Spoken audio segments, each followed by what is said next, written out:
Le prétérisme est une théorie eschatologique selon laquelle les prophéties bibliques de la fin des temps se sont déjà accomplies.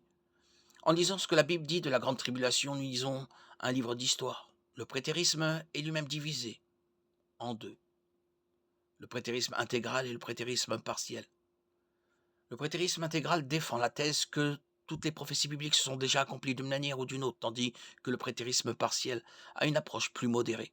Beaucoup de prétéristes partiels considèrent d'ailleurs le prétérisme intégral comme une hérésie. Les prétéristes partiels croient que les prophéties du livre de Daniel, de Matthieu 24 et de l'Apocalypse, à l'exception des 2 ou 3 derniers chapitres, se sont déjà accomplies dès la fin du 1er siècle après Jésus-Christ. Ils rejettent l'idée de l'enlèvement, la parousie, et croient que les passages qui décrivent la grande tribulation et l'antéchrist font en fait référence à la destruction de Jérusalem en 70 après Jésus-Christ et à l'empereur romain Titus.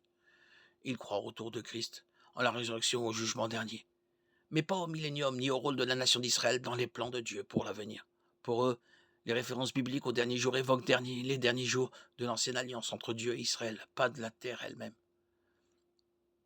Pour appuyer leur position, les prétéristes partiels insistent sur une rédaction très ancienne de l'Apocalypse, avant 70 après Jésus-Christ, et emploient une herméneutique incohérente des passages prophétiques.